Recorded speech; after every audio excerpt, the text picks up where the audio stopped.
Hello, welcome back to the reading of the poem of the Man God written by Maria Valtorta, Volume 4, Chapter 424, Part 2. At Caesarea on the Sea, the Roman ladies and the slave, Galla Ciprina.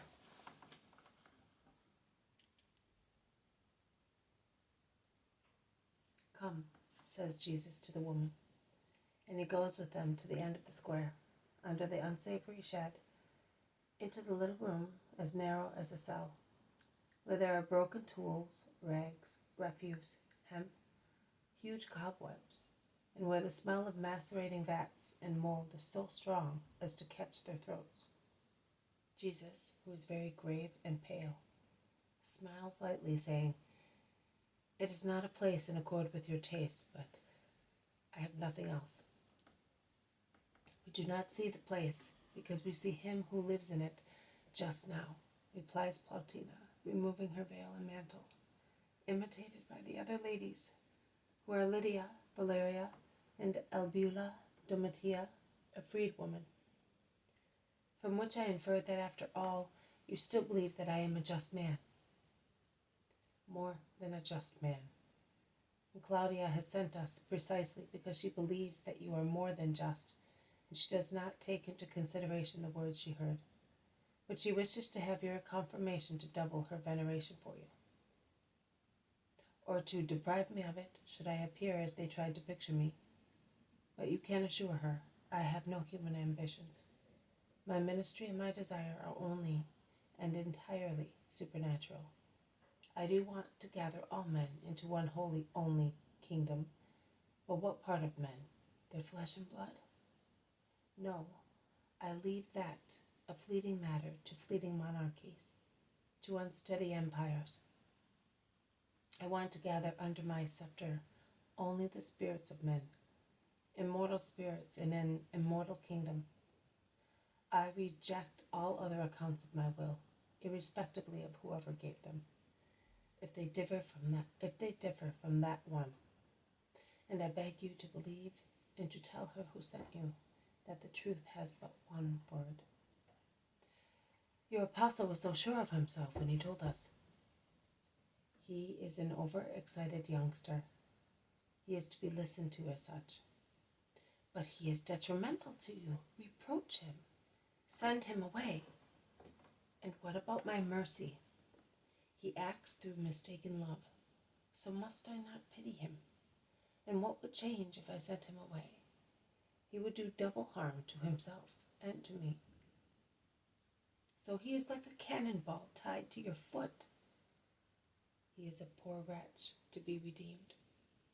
Plautina falls on her knees, stretching out her arms and saying, "Ah, Master, greater than anybody else, how easy it is to believe that you are holy when one feels your heart in your words. How easy it is to love and follow you because of your charity, which is even greater than your intelligence. Not greater, but more understandable for you, whose intellects are hampered by too many errors, and you are not generous in clearing them to receive the truth. You are right. Your divination is as great as your wisdom. As wisdom is a form of holiness, it gives enlightenment of judgment, both on past or present events, and on forewarning of future ones. So your prophets were holy. God therefore communicated with them in great fullness. Were they holy because they belonged to Israel? They were holy because they belonged to Israel and because they were just in their actions. Because not all Israel is or was holy, although they belonged to Israel. The fact that one belongs by chance to a people or to a religion cannot make one holy. Those two conditions can be of great assistance to be so, but they are not the essential factors of holiness. Which is then the factor? The will of man, the will that leads the actions of man to holiness, if it is good, to wickedness, if it is bad. Then it is not fair to say that just people cannot be found also among us. Certainly not. Nay, some just people were certainly among your ancestors, and there are certainly some among those who are living now, because it would be too dreadful if the whole heathen world were made of demons. Those among you who feel attraction to good and truth and repulsion to vice and shun evil deeds as disgracing man, believe me, they are already on the path of justice. Claudia, then, yes, and you as well, persevere. But what if we should die before being converted to you? Of what use would it be to have been virtuous? God is just in judging. But why hesitate to come to the true God? The three ladies lower their heads. Silence. Then the great confession, the one which explains so many cruelties and so much resistance of the Romans against Christianity. Because by doing so we would appear to be betraying our fatherland. On the contrary, you would serve your fatherland, making it morally and spiritually greater, strengthened by the possession and protection of God. In addition to its armies and riches, Rome, the city of the world, the city of the universal religion, just think of that. There is silence. Then Livia, blushing like a peony, says, Master, some time ago we were seeking information on you also in the pages of our Virgil, because as far as we are concerned, prophecies in no way connected with any of the beliefs of Israel are of greater value to us than those of your prophets, and we feel that the latter are influenced by millenary beliefs, and we discussed the matter, comparing those who presaged you in all times, nations, and religions. But no one presaged you so justly as our Virgil. How much we spoke on that day with Diomed also, the Greek freedman, an astrologer near to Claudia. He maintained that happened because the time was near and the stars spoke with their conjunctions, and in support of his thesis he put forward the fact of the three wise men from the three eastern countries who had come to worship you, still a baby, causing the massacre which struck Rome with horror.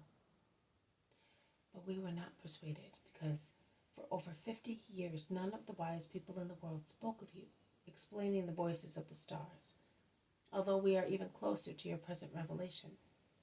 Claudia exclaimed, we would need the Master. He would speak the truth, and we would know the place and the immortal destiny of our greatest poet. Would you tell us for Claudia, a gift to prove that she is not disliked by you because of her doubt about you? I understand her reaction of a Roman, and I have no grudge against her. You may reassure her. And listen, Virgil was not great only as a poet, was he? Oh no, also as a man. In the midst of a society already corrupt and vicious, he shone with spiritual purity. No one knew him to be lewd, fond of orgies and debauchery. His writings are chaste, but even chaster was his heart, so much so that where he lived mostly he was called the little virgin, with mockery by vicious people, with respect by good people. So, could God not be reflected in the limpid soul of a chaste man, even if that man was a heathen? Will perfect virtue not have loved the virtuous man? And if he was granted love in the sight of truth because of the pure beauty of his soul, could he not have had a flash of prophecy?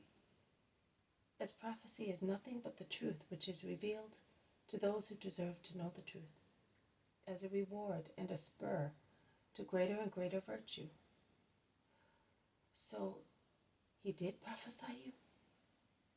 His mind, inflamed with purity and genius, was elevated to the knowledge of a page concerning me, and he can be called the just heathen poet, a pre-Christian prophetic spirit, as a reward to his virtues.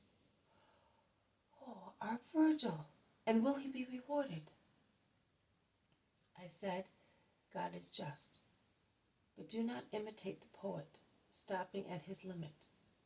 Go on, because the truth did not reveal itself to you by intuition and partly, but completely, and it spoke to you. Thank you, Master. We are going away.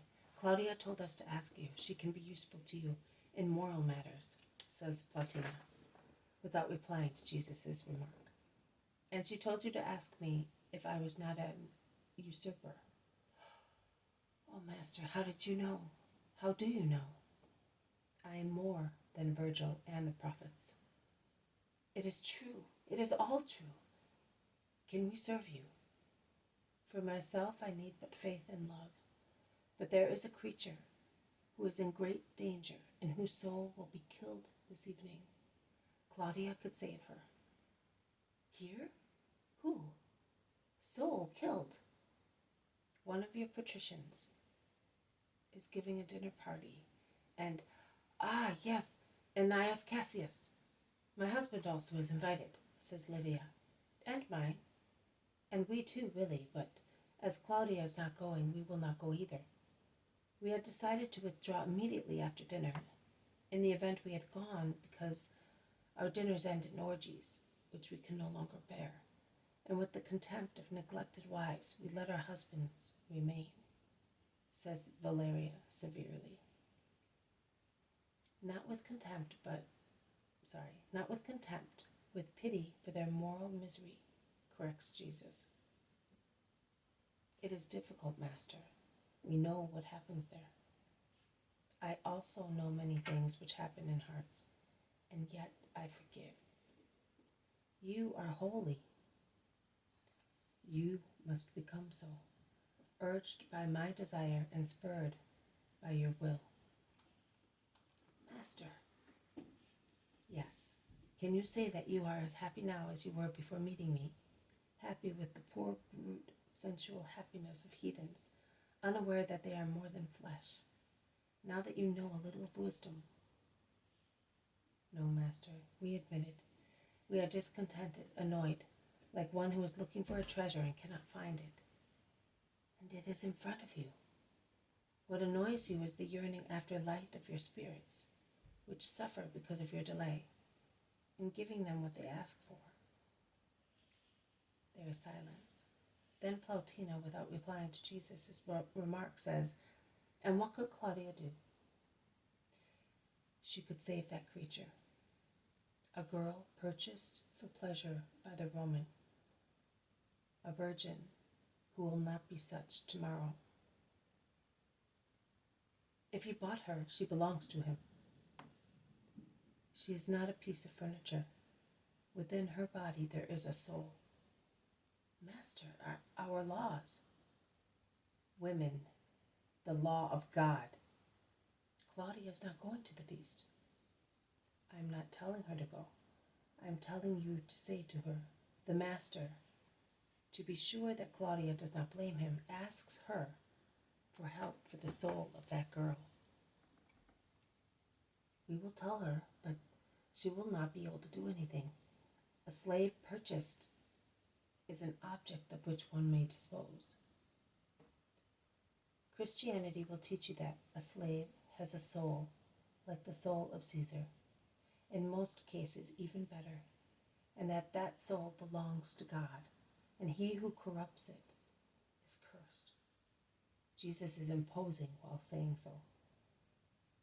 The women perceive his authority and severity. They bow without discussing.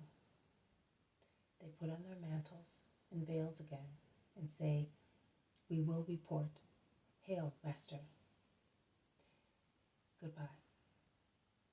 The women go out into the warm square, but Plautina turns round and says, with regard to everybody, we were Greek women. Is that clear? I understand. Go without worrying.